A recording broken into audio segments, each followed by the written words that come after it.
Hey guys, before we start today's episode, we want to let you know about a couple big announcements we have regarding the History's B-Side podcast.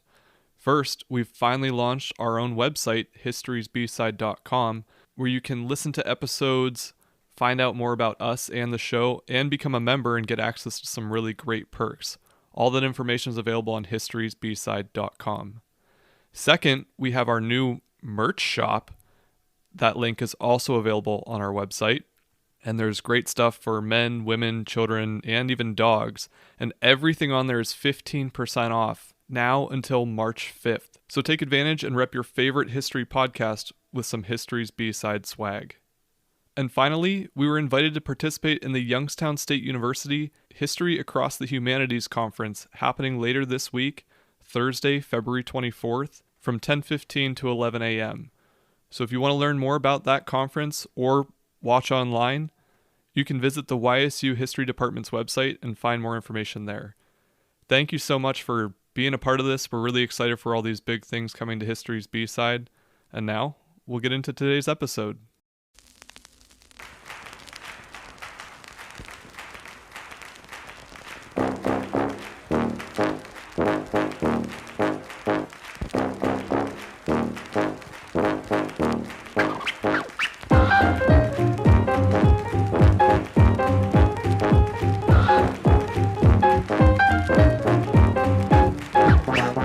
History is full of amazing stories and memorable people. But we don't care about them. No hits, deep tracks only.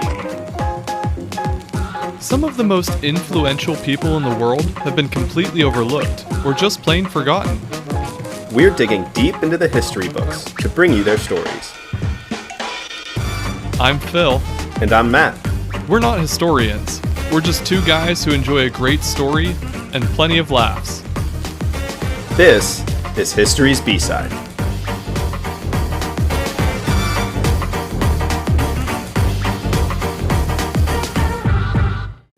Today's B-Sider is The Witch Hero of Rwanda. When you were a kid in school and you did those proficiency exams that you always had to fill in all the bubbles on, or even when you're maybe applying for jobs today and you get to the section where you have to fill out your race and ethnicity, what do you normally check for those? Which bubble do you select? Caucasian or white, depending on how it's worded. Yeah. We're both white. Which box do you check?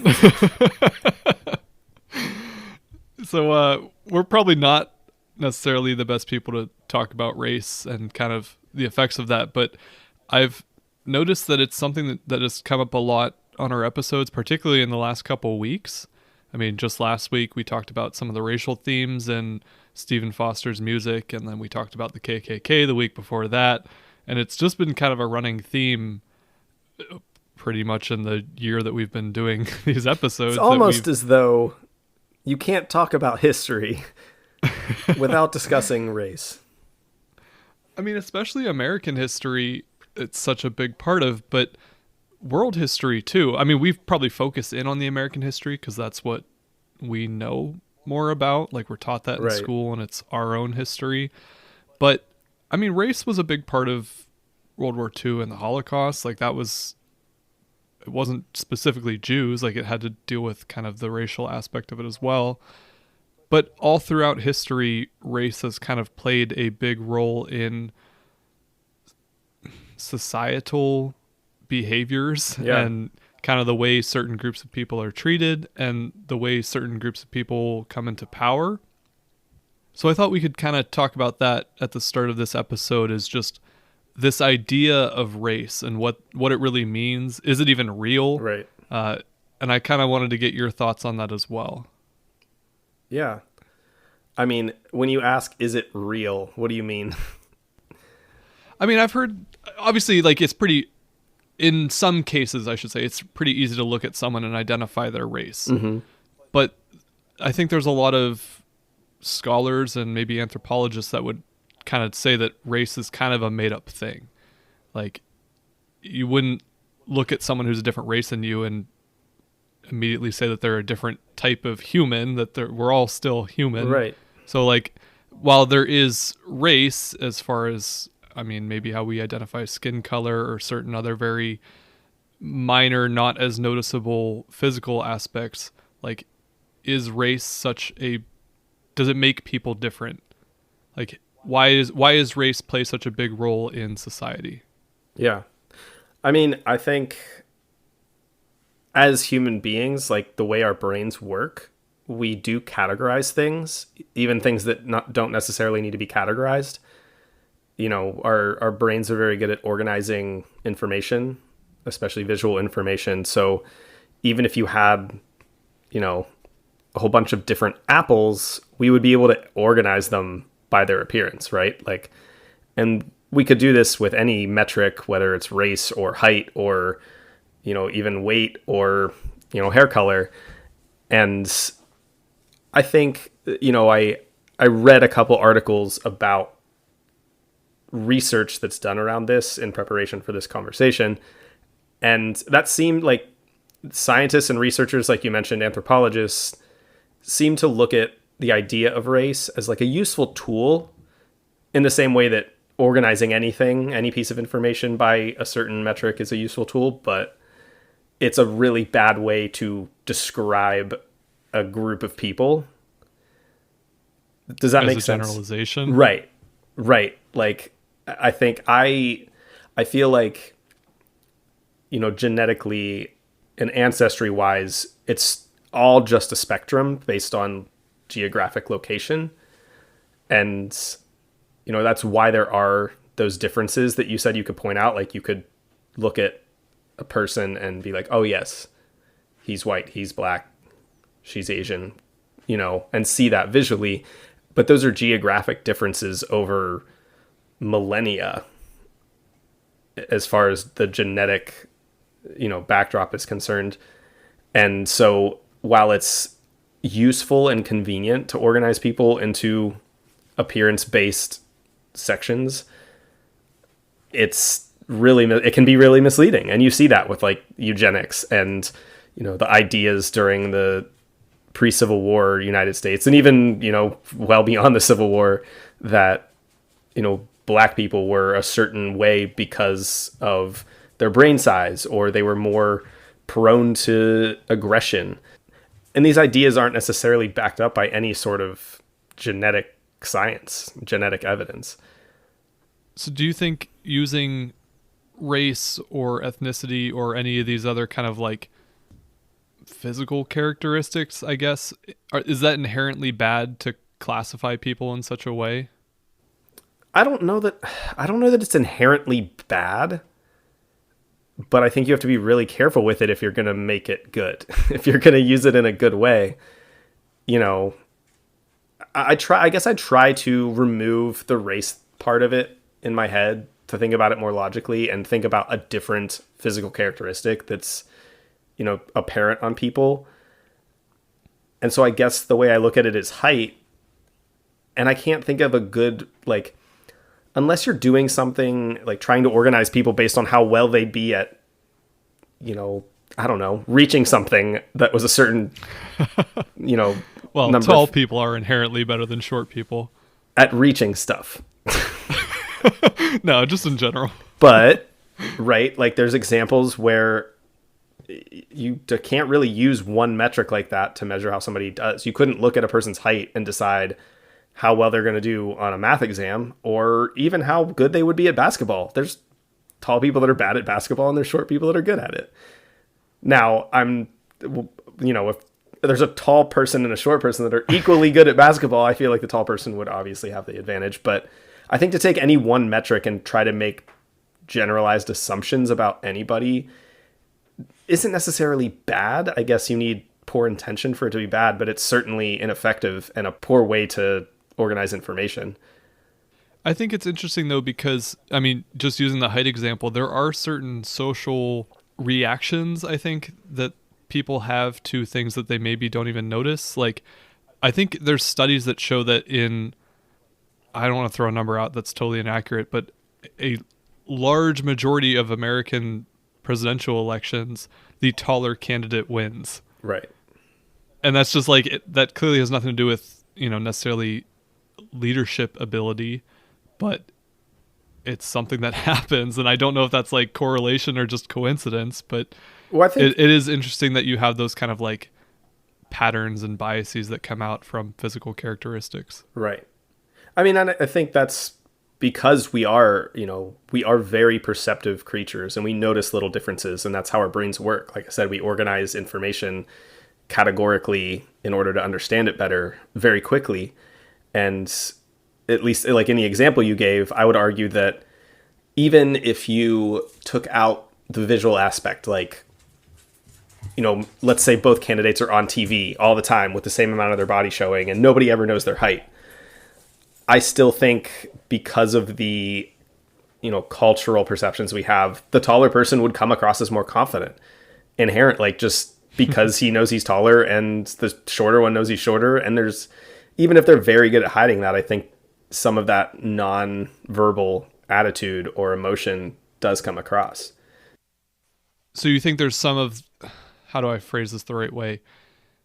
There are certain societal implications that stem from physical characteristics, and it's more like a chicken and egg thing. Like, does one group of people feel superior because they are of this group, or because they're always viewed as part of this group and this group being better, that makes them more confidently better? Or like, yeah, I mean, I think the problem is that our biology doesn't move as fast as our society does anymore.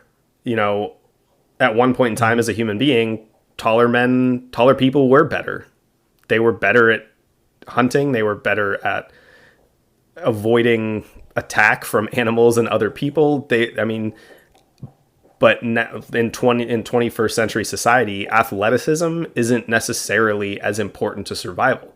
It's still a desired trait, and it can still, make you a productive part of modern society. But, you could be just as easily not athletic and be a successful modern day human. Whereas our biology still looks at, a more athletic physique inherently as something to find attractive. Does that make sense? Yeah. And I think this is probably a good point to kind of transition into the episode here, because you've hit on a lot of the main points that we're going to talk about today. I think we're getting to a point where we're starting to use like height as a substitute for race, because it's really touchy to talk about race. I'm serious. Like, right. I think we could have the same conversation by saying, white or black or whatever, but it's a lot easier for us to have the conversation and say tall or short, because it's not the same type of negative connotations that comes along with race and ethnicity. Right. And that's really kind of what is going to play into today's episode. And obviously we're going to talk about one specific person, but it all kind of stems from the same type of societal conflict that drew out of this racial, ethnic segregating. And for this episode, I wanted to kind of go to an area that we haven't spent a lot of time talking about. Yeah. Especially in anything that we learn in American education. So it was pretty foreign to me to learn about this stuff, even though it's a topic that I've heard of. And I will say this is going to be kind of a dark episode. We've had such happy topics recently with all of our racial conversations, but this certainly will be one of the more uneasy parts of history, I guess. But this episode did remind me a lot of our Helga Meyer God's Rambo episode. So I know that one was pretty popular with a lot of our listeners. So I think this kind of fills that same niche where it's something that happened very recently in history, something that happened actually while we were alive, although we were very young when it actually took place. But and it's a really dark and dangerous time. Like in that episode, we talked about the Bosnian War, which happened in the early to mid 90s. And while it was very gruesome and dangerous and deadly, we talked about one person who really put their life at risk to be heroic during that moment. And that's what today's episode is really going to be. So even though it's going to get kind of bad here, especially at the beginning of the episode, there's much lighter aspects and a pretty cool story at the end of it. So bear with us, listeners. It'll be a kind of an interesting topic here, I think, for sure. As we can kind of guess by today's episode, we're going to be talking about the very small African country of Rwanda, and specifically the Rwandan Genocide. I don't know if we've talked ad nauseum about the fact that neither of us watch a ton of movies, but there's a movie that is based about this moment in history called Hotel Rwanda. Have you ever seen that? I haven't. I haven't either, and I really thought about watching it last night in preparation for this episode, but it was 11 o'clock at night, and it's a 2-hour movie with some pretty heavy, dark scenes from what I've heard, and I just decided that wasn't the story we were telling today, so I didn't decide to get into it. It's your privilege talking, Phil. I know, right? But, I mean, that movie is based on a real person, like a real story about someone who lived during the Rwandan genocide and kind of how they put their own life at risk to protect others. And it's really, honestly, has a lot of similarities to the person we're going to talk about today. So I probably will go watch that movie after we record this. And I mean, I haven't seen it, but I guess if people find this episode interesting, it'd be worth looking into, because that is a real person that the story is about, and it's another kind of heroic person from this part of history. But for people who aren't familiar with the Rwandan genocide, we'll talk about that a bit, and especially the backstory that kind of leads up into it before we get into our main topic for today. The Rwandan genocide actually only occurred over about 100 days between April and July of 1994. And really, it was part of the larger Rwandan Civil War, which took place between October 1990 and July 1994. There's going to be a lot of conflicts and historical events in this part of the episode that are all going to be Rwandan something. So I'm going to try to keep it kind of clear and succinct, but it might get a little confusing with all the names. But the Rwandan Civil War was fought between the Rwandan Armed Forces, which was the actual military of the country, and a group called the Rwandan Patriotic Front, who we will refer to as the RPF. And this conflict stemmed from a long-time dispute between two ethnic groups within the Rwandan population. So to fully understand this, we need to talk about Rwanda for a little bit.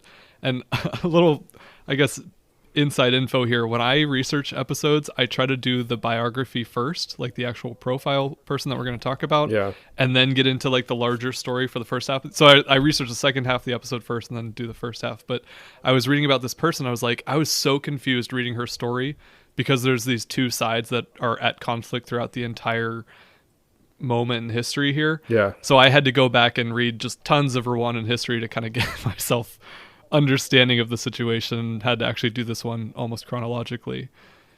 But Rwanda, from the 15th century until 1962, existed as a monarchy known as the Kingdom of Rwanda. And Rwanda in its history has always been made up of basically three ethnic groups. The Hutu, which is about 85% of the population, the Tutsi, which is about 14% of the population, so much smaller, but they controlled the monarchy throughout the Kingdom of Rwanda. I feel like this is a Cards Against Humanity card, isn't it? Like what is? The Hutu, and is it Hutu or Hutu? I didn't find a ton of pronunciations for this episode. I probably will say both. So I think there is a Cards Against Humanity card that is the Hutu and the Tutsi, as like it's is there really? A singular card. Because I remember looking this up because I was like, what is... That's how little knowledge I had of Rwandan history. Oh, that makes me worried about some of the bad stuff that is played in that game, because this is not a good situation. No, you could make it very, very bad. Anyway. Dark. Oh, yeah. I mean, oh, geez. Well, those are the two main ethnic groups that are the conflict through pretty much all of Rwandan history. And then the third group is called Twa, which is about 1% of the population. It's a very, very small number, but these were the original inhabitants of the region of Rwanda. And like I said, this Kingdom of Rwanda existed until about 1962, but it came to an end during the Rwandan Revolution, which took place from 1959 to 1962, when the Tutsi-led monarchy was replaced by a Hutu-led republic. And this actually displaced as many as 300,000 Tutsi people who fled to neighboring countries. Now, a group of these refugees living in Uganda founded this RPF, the Rwandan Patriotic Front, and they organized to become battle-ready, planning to retake Rwanda for the Tutsi people. They invaded northeast Rwanda on October 1st, 1990, and thus began the Rwandan Civil War. This might be the wrong way to look at this, and now that I kind of know how things are going to end, I feel like I've already picked the side, but like, who do we like in this situation, or who are the quote-unquote good guys? So when we talk about the Rwandan genocide specifically, I have a hard time not feeling bad for the Tutsi people, and we haven't gotten into the genocide yet. Like, we're still talking about the Civil War, which is a couple years prior to the genocide. Right. So as we get into that, like the Hutu are going to come out looking very violent here and against the Tutsi people. But later on in the episode, we're going to get more into why there's this division between the two ethnic groups. And really, I have a hard time feeling bad for either one because they both have their flaws. So I don't know. I mean, I think anytime you have great schisms or conflict between groups, you don't have a ton of heroes. Yeah. Both sides. End Okay. up So looking pretty bad. the answer is kind of like a little bit of both and a little bit of not both. Yeah. Like I neither guess side was depends on perfect. which side of the conflict you're on. Okay. Was the Republic form of government well received by its citizens? Like, it seems to me like, at least in a lot of the stories we hear about this happening around the world, people wanted a democracy and a little bit more influence on their government over a monarchy. So was the Hutu form of government well received by the citizens of Rwanda? I think it depends on what your ethnic group was. Okay. If you were a Hutu, absolutely, you, I guess, preferred the Republic because finally your group was in control. Your group was in charge versus the monarchy or the Tutsi were in control.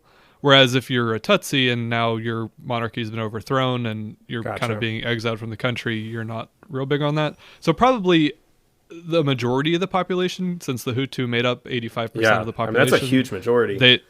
That's probably a big win for the people, quote unquote, the people. Yeah. But it wasn't like a stable government. Like, there's going to be a lot of corruption. I'm not sure was any resemblance of how we view a republic in a Right. pretty well-established country. It just wasn't the same government that they had before. So early on in the Rwandan Civil War, the RPF struggled in the battle, and the Rwandan armed forces, the actual established military, was aided by French troops. But eventually the RPF would regroup and begin a guerrilla war, and both sides were fairly evenly matched. It kind of was almost like a stalemate. So eventually Hutu President Juvenal Habyarimana began peace negotiations with the RPF. And they would establish the Arusha Accords, which was a peace agreement that was signed in August of 1993, which would bring a sort of a gradual end to the Rwandan Civil War. The agreement arranged for a power-sharing transitional government that included both the RPF and the continuing Hutu Republic. So things were relatively calm in Rwanda as the terms of this agreement began to slowly fall into place, and there were certain European intervention in the country at the time. There'd be these Belgian peacekeepers and representatives of the UN that would kind of help try to establish a new, more stable government. And things really did seem to start to calm down and seemed like things were going to go smoothly until a group of Hutu extremists and ethno-supremacists known as Hutu Power decided not to accept any form of peace deal and plotted to exterminate the Tutsi. Oh boy. And this is where things get bad. This is where we start to get into that genocide. And their plan began with the assassination of President Habyarimana on April 6, 1994. The president's plane was shot down over the capital city of Kigali and crashed with no survivors.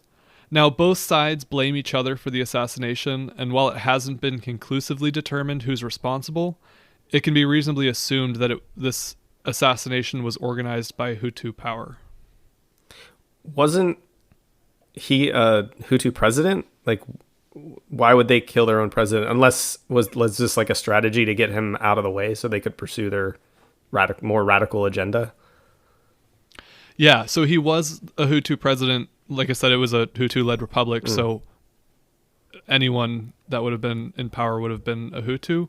But he was fairly moderate. Obviously, with this peace agreement, he was willing to work with the RPF, which was Tutsi led. But this Hutu power was extremist. They weren't willing to negotiate any kind of peace agreement with the Tutsis. They were very, very loyal or nationalist to the Hutu people. So that's why they had this idea to exterminate all Tutsis.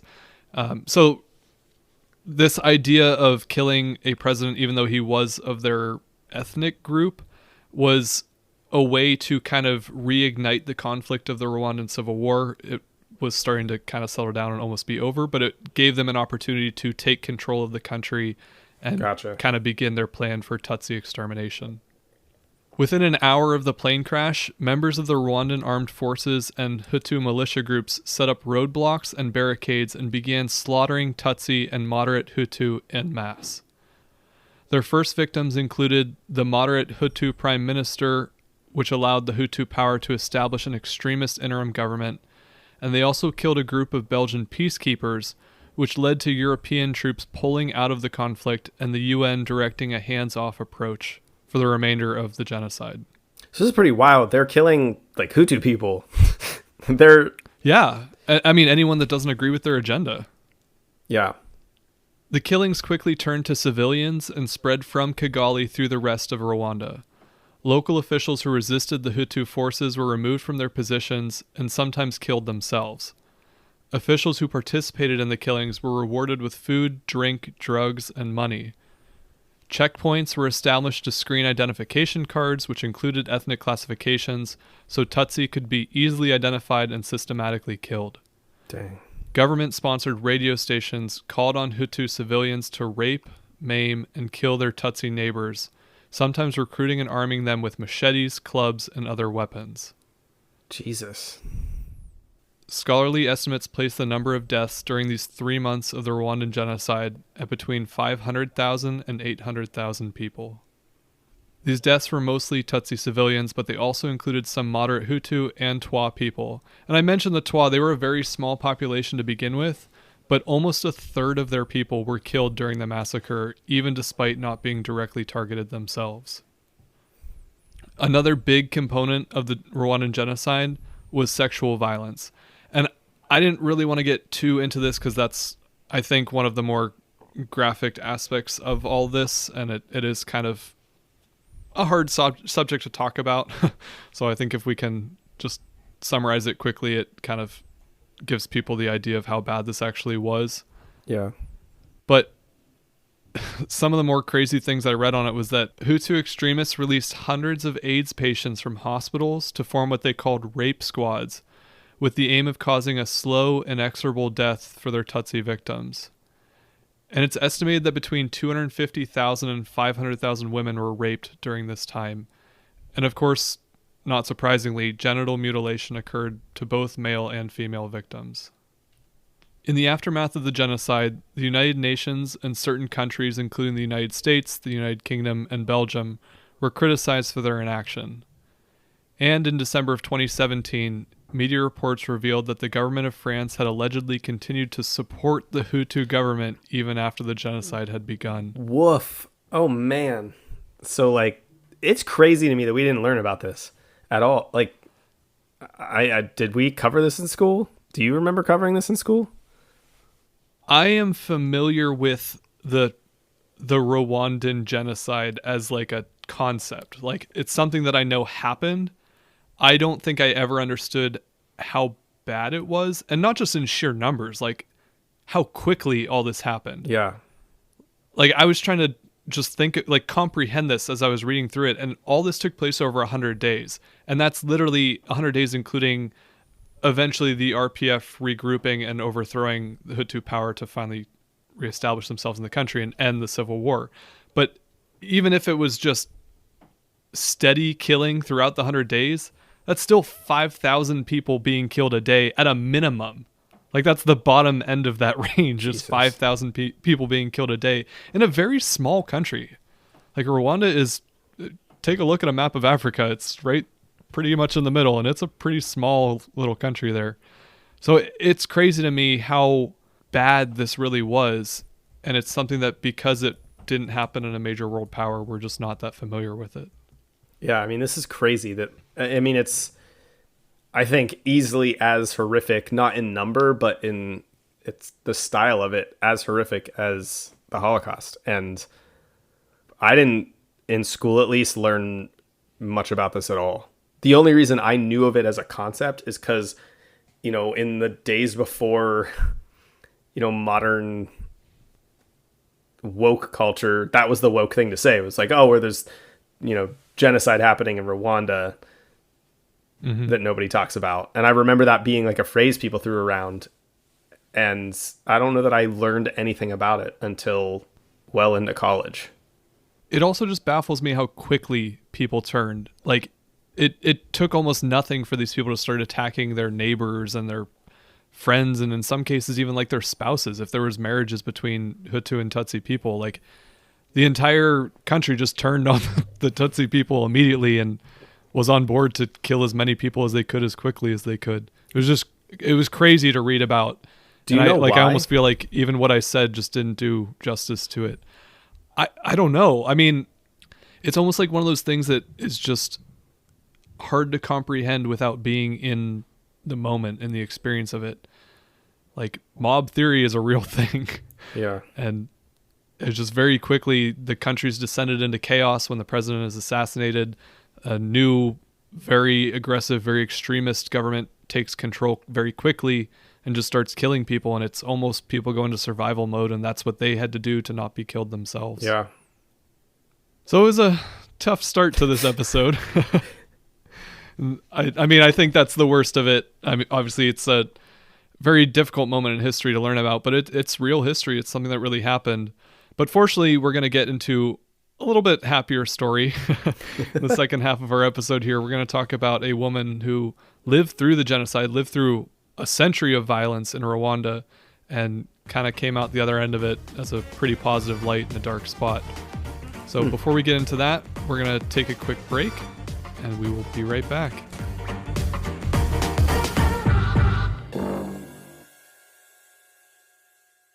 Wait, don't skip. This isn't the same buy me a coffee ad you've heard 1,000 times. Yeah, we know you're sick of listening to the same ads week after week. We are too. And that's why we don't use Buy Me a Coffee anymore. But seriously, we just wanted to take a minute to tell you some ways you can support the podcast on our website, historiesbside.com. The first and most direct way you can support our podcast is by signing up for a membership. You can join at any monthly contribution level, but we suggest $10 to start. Though, please feel free to pick whatever fits into your budget. A membership will get you access to monthly bonus episodes, show notes, future episode cues, surprise gifts, and more. We also have on there our merch shop, which includes things like t-shirts, hoodies, hats, drinkware, bags, stuff for adults, kids, and dogs, so you can rep your favorite history podcast everywhere you go. You'll also find extras, including free stickers, bookmarks, and postcards. You can suggest an episode topic, or submit a question about the podcast, one of our episodes, or even about us. That website again is historiesbside.com.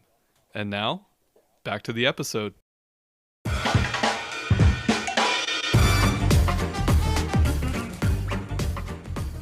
All right, welcome back. So today we're talking about a woman named Zura Karahimbi, and she's another one who there is very little about. Keep picking these difficult topics that are hard to research the actual person. It is history's B-side.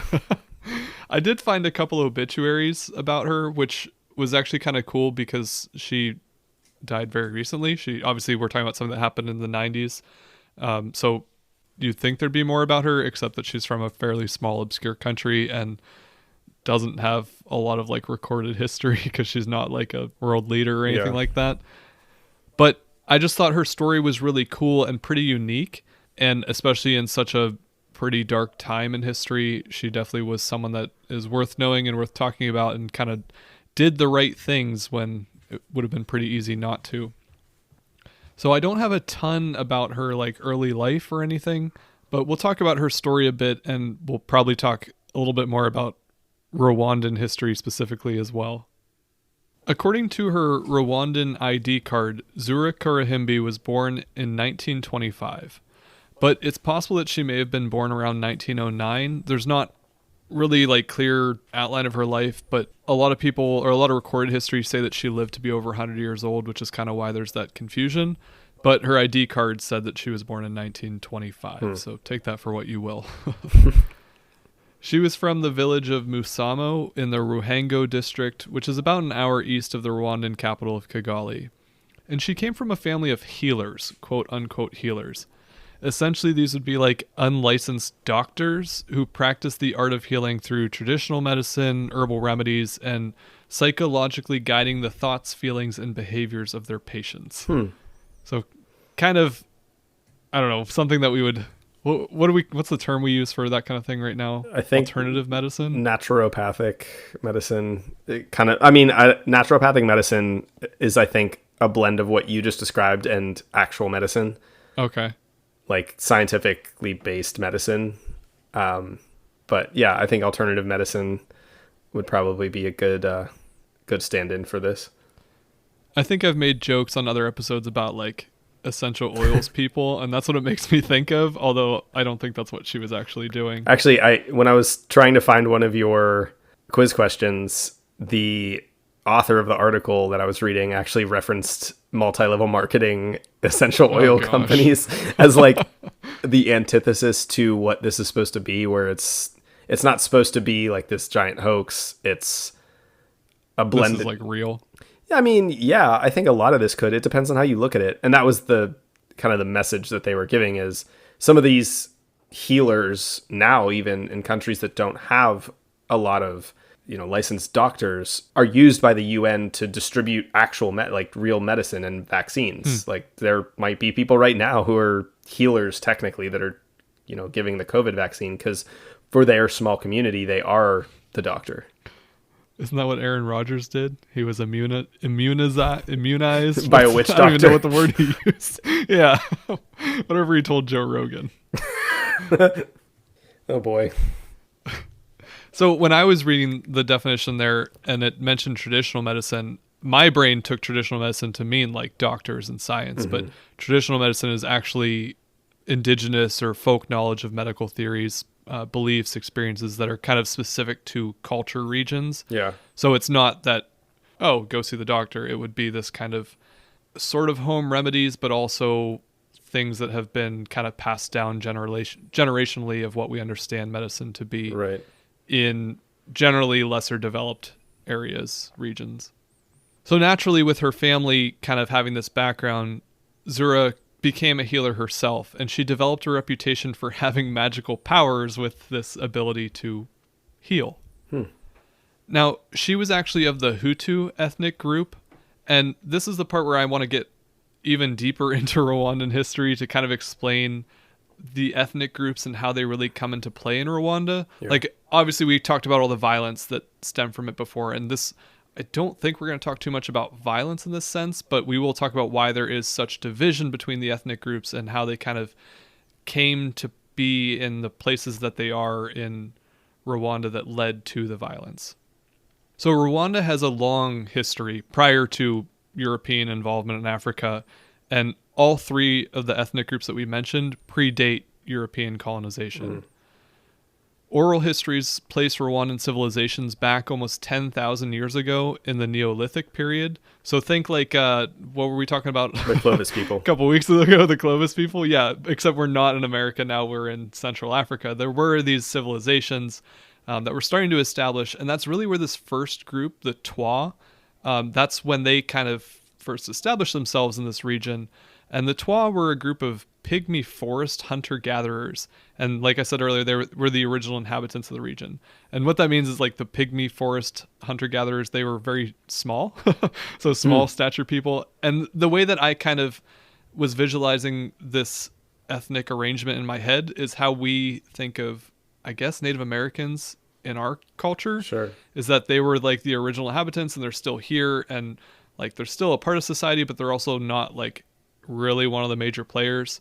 Like when we talk about racial tensions in America, we don't typically address the Native American side of it. So they're there and they're involved in the culture of Rwanda, but they're not like one of the main players that is the Hutu and the Tutsi. Right. Now the Twa were joined by an immigrating agricultural Bantu group who were the early ancestors of what would be the Hutu. And these were the first to clear forests and establish permanent settlements in the region. The Tutsi arrived the latest, and the history of their arrival is pretty debated, but it's believed that they had Hamitic origins. And in this sense, Hamitic refers to certain northern and Horn African people determined by European colonists who believed these people were descended from Ham, the son of Noah, which therefore made them, quote unquote, more European. Naturally. So what do you think, like, what about these people made the colonists believe this? Believe that they were more European? Was it simply that they were lighter skinned? That would be my guess. I'm sure that's a big part of it, that they were lighter skinned. Typically in northern Africa and southern Africa, you would have more light skinned people, which, hey, they look more like us. So they must be more civilized or whatever. You think at some point they would have wondered why the lighter skinned people were separated on different sides of the continent instead of that's semantics. Directly following lines of latitude.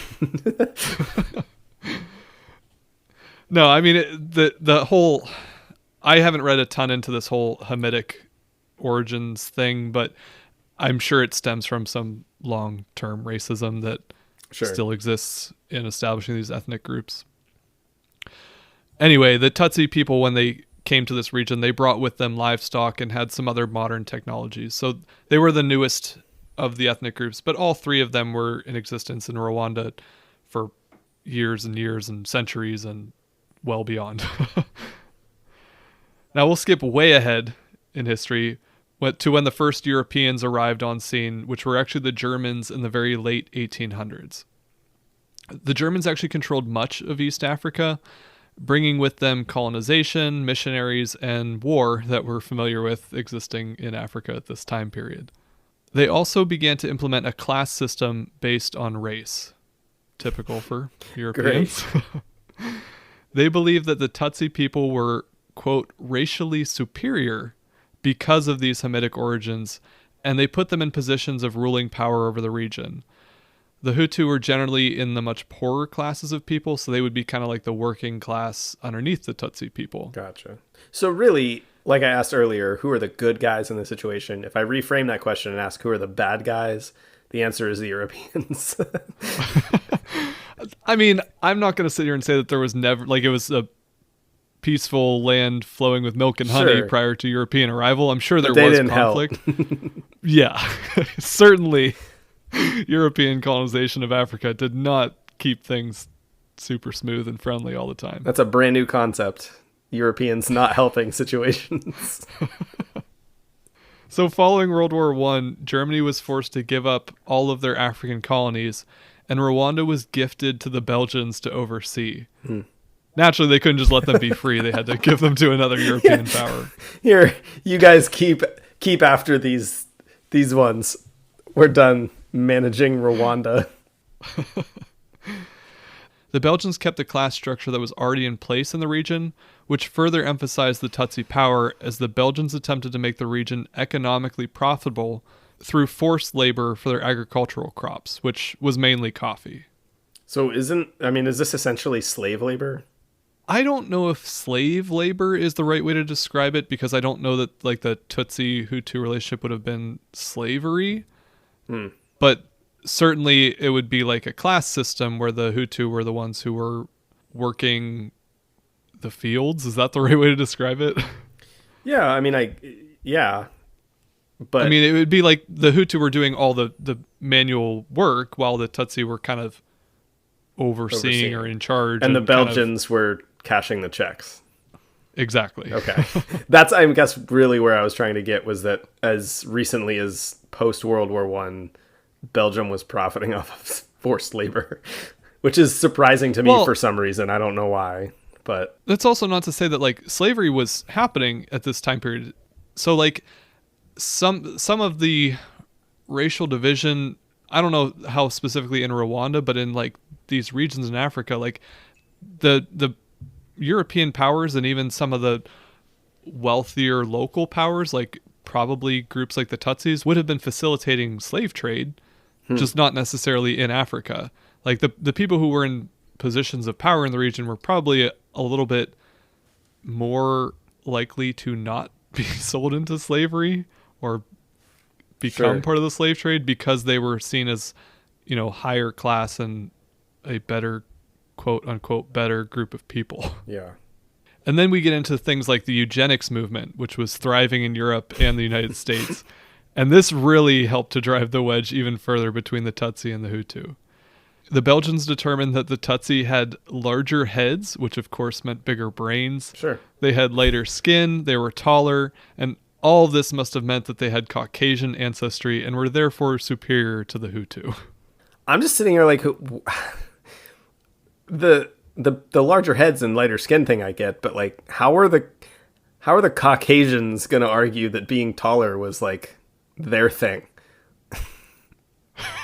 It's what we said at the beginning of the episode. Taller is better.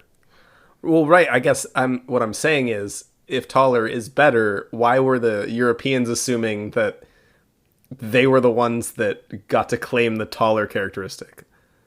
Because they believe that they were better. So every characteristic that's inherently better is associated with Europeanism. Okay. I thought they were like, well, naturally they're from us because they're tall. And I was like, I don't think you have looked around at your entire population. But I mean, you might be able to argue that that's what they thought, even if it wasn't necessarily real. Right. So the Belgians began to issue these ID cards with ethnicity information on them and gave almost full political control of the region to the Tutsi. All of this is to say that it really was no surprise that a divide existed between the Tutsi and the Hutu people. And it was also no surprise that as anti-colonial sentiment and African unity movements grew across Central Africa, it was only a matter of time before the Hutu people mobilized to spark the Rwandan Revolution in the late 1950s. Now, we'll get back to our actual B-sider here, Zura Karahimbi. She would have been a very young child at the time that the Belgians took control over Rwanda and continued to further divide the Hutu and Tutsi people. But being from this poorer Hutu class, even though she had that kind of ethnic designation, it would appear that she was either very moderate as far as Hutus go, or she just really didn't care about the ethnic designations at all. And at the very least, she was not hostile to Tutsi people. Today, she's actually known as one of the Indekemwa, or the righteous Hutus, who helped save the lives of the Tutsi people during the Rwandan Genocide. Growing up in Rwanda, she was no stranger to the violence between the two groups, particularly during the Rwandan Revolution. In her earlier years, she watched her own mother shelter, hide, or provide food for refugees and victims when violent periods broke out in the region. When the Rwandan Revolution began in 1959, she claims that she saved the life of a 2-year-old Tutsi boy. And this is a quote from her that she gave pretty late in life, but she tells this story saying, quote, "I took the beads off my necklace and told his mother to tie it in his hair. I told her to carry her son and not put him down so the militia would think he looked like a girl when they saw him because they only killed boys at that time. I told her to take him far away, and then I knelt down and prayed, saying if God helps him, he will come back and work for us and he will be the heir of Rwanda." And according to Karahimbi, that boy grew up to become present-day Rwandan President Paul Kagame. Are there any other sources to confirm this? Because like I love her story and I want to trust her, but to tell this story so many years later, I almost feel like she's just trying to add a little bit of weight to her magical powers. First of all, I'm not going to go doubting our V-sider because I just think she's an incredible person, but I didn't find any retellings of the story that wasn't directly attributed to her saying it or said things like she claimed this. However, the article that I found with this quote said that she told this story as she was accepting an award later in life from President Paul Kagame. And I didn't find anything that said that he refuted this story. So I mean, I don't know if we can like definitively say that this is true or that this happened. Sure. And maybe he just didn't want to like call her out on the spot and say, that didn't happen to me. I mean, maybe he was But too you would young think to that, like, remember. if that didn't happen to him, yeah, that's true. If he was 2, he probably wouldn't have remembered that. But Yeah. who knows? So maybe it happened, maybe it didn't. I'm going to give her the benefit of the doubt and say it happened because I think she's cool. I like it. By 1994, Karahimbi was a widow in her late 60s, but possibly older. Like I said, we weren't totally certain of her actual date of birth. I couldn't find anything on her husband, who apparently had died by this point, but she did have 2 children, a son and a daughter, who are both believed to have actually been killed during the genocide. When the violence began, she took it upon herself to save as many lives as she could. During the genocide, she would hide over 100 people in her 2-room home. Jesus, that's so many people. Right? A small place, too. Mostly it would have been Tutsi and moderate Hutus, a few Twa people, and actually 3 Europeans. Some of the people she protected were even babies that she rescued from the backs of their killed mothers. She hid people in closets, under her bed, in the crawl space of her roof, and in a large hole in the fields behind her home, or at times just simply covering people with dried leaves and baskets. And she provided them with water and food from her garden. As a woman healer, she'd already developed a reputation by superstitious locals of being a witch, possessed by powerful evil spirits called Nyabingi. She used this label to her advantage when she began hiding Tutsis in her home during the genocide. She decorated herself with bracelets and accessories that she could shake as part of her, quote, witchcraft rituals. As a healer, she had a good knowledge of poisonous plants, so she decorated her home and herself at times with plants that would cause a skin irritation when touched, thus proving her magical powers. Wouldn't her wearing skin irritating plants just make her skin irritated, or was she like creating armor out of these things and then touching the other people?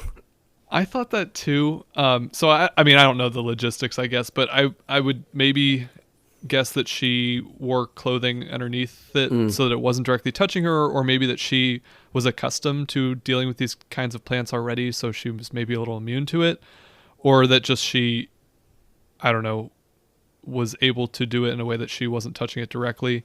I think I read in some articles that she was actually using like oils from the plants on her hands, so that when militia groups came to her home, she would put her hands on them and they would feel the burning from her, what they thought was just her hands. Interesting. So that kind of really led into this feeling of she's a witch. She's doing something to me that I can't see, which is pretty smart. Yeah.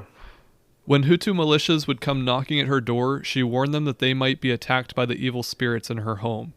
She told them, if I die, you will die too, and the Nyabingi will eat you. This is awesome. Just such a funny concept. But, I mean, people believed her. It is kind of wild to me that, like, in 1994, these people were, like, that afraid of evil spirits. Like, I don't know. I guess I try to compare it to Nazi Germany, and I don't see the Nazis being like, oh no, the ghosts are going to eat us. Let's not go search this house. Different cultures. Very different cultures. Fair. She also scared off militias by banging pots and pans with stones in her bedroom and pretending to cast spells and curses at them. Attackers were afraid to cross her or inspect her home too closely, and every person that she hid during the genocide survived.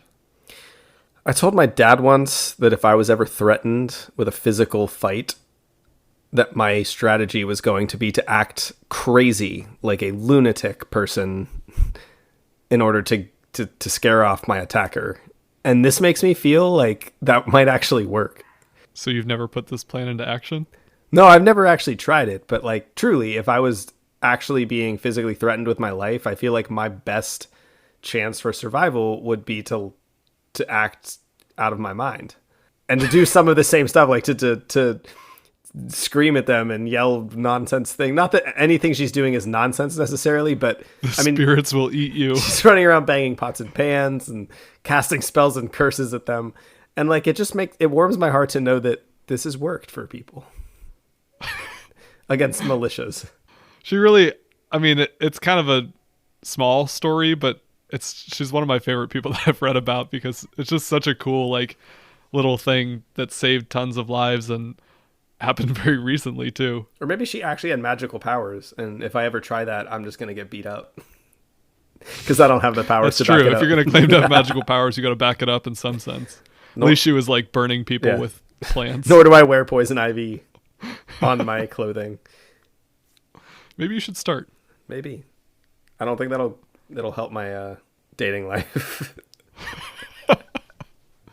What an interesting flower you have there, Matt. Allie, I got you this lovely bouquet on my shirt. Touch it. I dare you. No, I don't know if I could do that. I'm very allergic to poison ivy. Just don't touch it yourself. I wouldn't risk it. So Karahimbi was awarded the Campaign Against Genocide Medal in 2006 by President Paul Kagame, the man she is believed to have saved 47 years earlier. She was very proud of this award. She kept it on her at all times, even sleeping with it under her pillow. She was actually offered cash as a reward for her actions, which she declined. Instead, she asked that her story be told so people may see, quote, the good that can be done when evil is everywhere, end quote. And that made me feel proud for picking her for our podcast. Yeah. Attempts were made to nominate her for the 2010 Nobel Peace Prize, but these were ultimately unsuccessful. She's celebrated as an example of Ubuntu, which is a South African Zulu term used for those who pledged against genocide. Later in life, Karahimbi would clarify that she is actually a Christian, but she embraced the superstitious witchcraft label as a means to protect those hiding in her home. One of her more famous quotes harkens the Christian philosophy of love thy neighbor, but Karahimbi specifically used her own phrase for it, saying, I am because you are, and you are because I am. If you want to give love, start with your neighbor. She continued to live in her small 2-room home under the care of her niece until she died on December 17th, 2018. It's so wholesome. I love her. She's great. I'm down with it. I don't think we need to have the conversation as to whether or not she's a good person. Of course she's a good person. She's a good person. All she did was help people, protect people. It is pretty wild that like 100 people, she saved 100 people. Just like the whole like casting spells and curses at them thing. Maybe because I'm from the United States and not part of her culture, but it seems like such a flimsy front, lie, con, whatever you want to call it, that I can't believe the militias that were like performing genocide were like, oh no, she's got ghosts in her home. I mean, to be fair, it probably did help that she was a Hutu, so like these people would come to her home and not question it because she wasn't who they were after. Right. But I mean, when you talked about the earlier story of her protecting the 2-year-old boy and kind of, is that a little questionable? Maybe. But as I was reading these articles, like some of these descriptions of her actions while hiding and protecting the people came from quotes from people that she helped save. Yeah. So, I mean, I think there is a lot of truth to her actions, at least during the genocide. And it's a unique story. I just thought, like, for how dark of a time this was, especially in that region, and it's a story that we don't know enough about in the rest of the world, she was one really bright spot that made pretty significant difference in that area while this was all going on. Yeah, definitely a cool story. Do you feel like you're ready for a quiz on the history of Rwanda? Maybe. I did a lot of reading for this one. I have 1 Rwanda question and 2 Zura questions. Oh, all right. Oh. Let's do it. We'll be right back.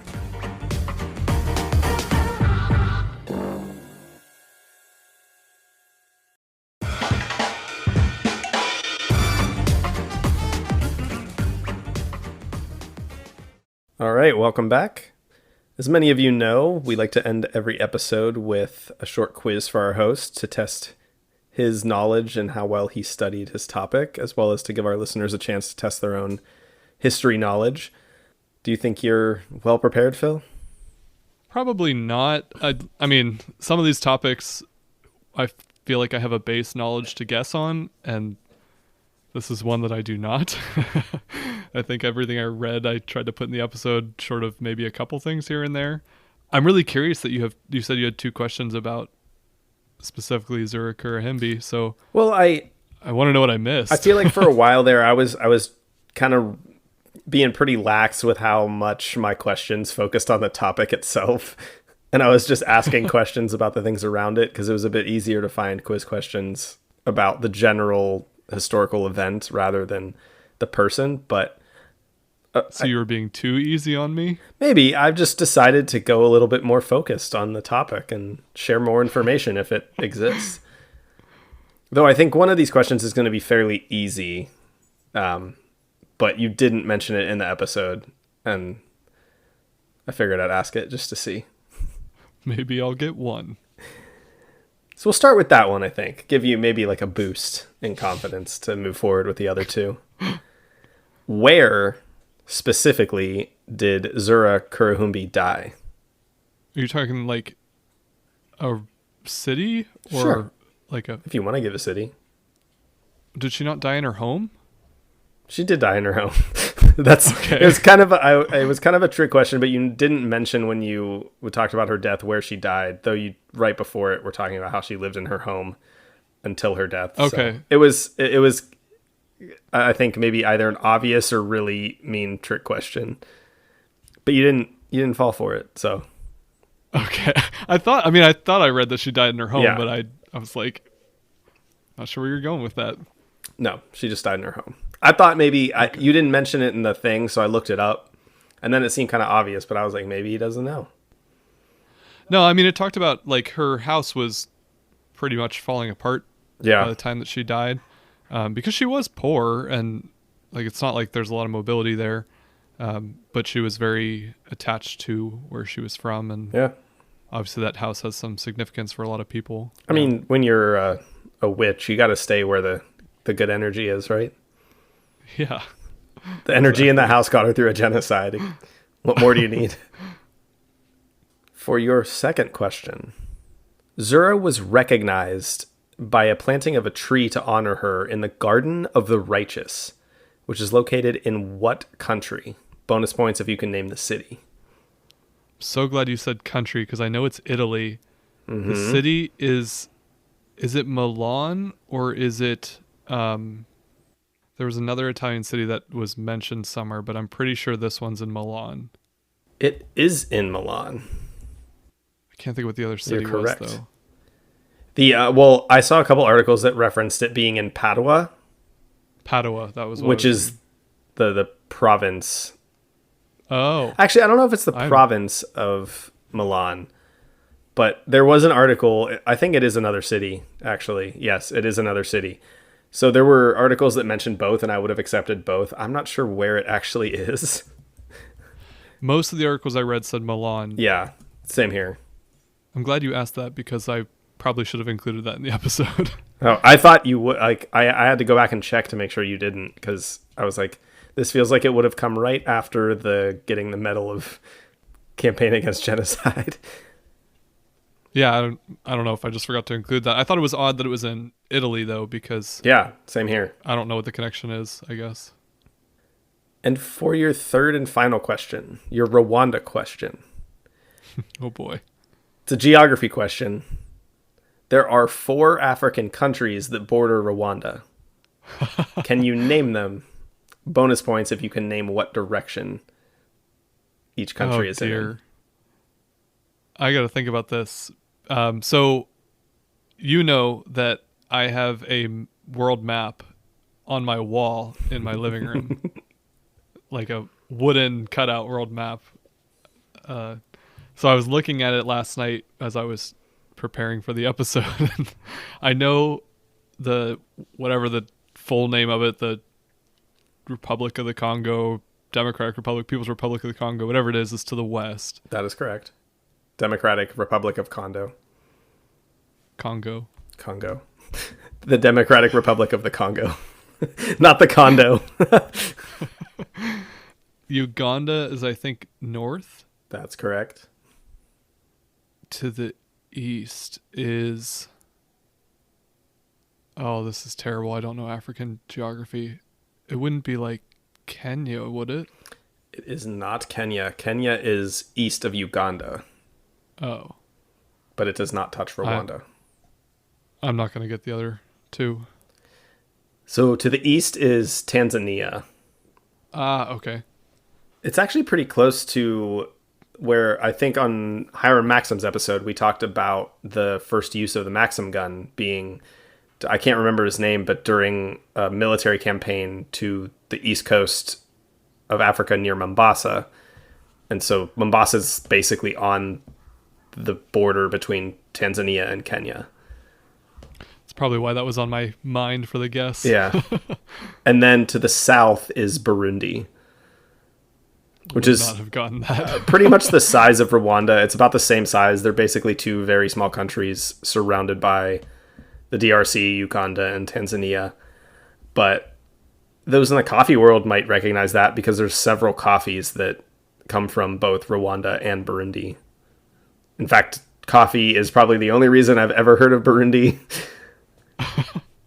And now that we know that it was forced labor by the Hutu people making that coffee, you feel a little guilty drinking that coffee too. while listening to History's B-side. Unless you're buying fair trade. Buy fair trade. They sell it at Aldi. That's what I buy.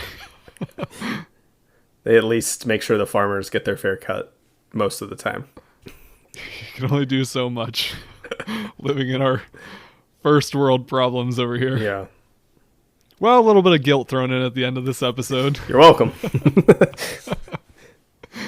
Thank you guys for listening to another one of our episodes. Some of these heavier topics are hard to get into, but I think it's important that we know this stuff and try to include some lighthearted stories in them as well. And certainly I think Zura Karahimbi falls into that category. Really appreciate you guys listening. If you want any more, feel free to check us out on Facebook, Twitter, Instagram, and YouTube at History's B-Side, or you can send us an email, historiesbside@gmail.com. We love hearing from you if you have any suggestions, corrections, feedback in general. Thanks for listening. We'll see you next week. History's B-Side is an independent, listener-supported podcast. Leave us a review or subscribe to the show on your favorite podcasting service. And follow along on Facebook, Twitter, and Instagram at History's B-Side. Send us your feedback or inquire about sponsorship and advertising opportunities by emailing us at podcast@historiesbside.com. You can support the show by becoming a member or making a one-time contribution at historiesbside.com. While you're there, check out our merch shop, extras, and more. This episode was researched and produced by your hosts, Matt Molino And Philip Hall. Thanks for listening to History's B-Side.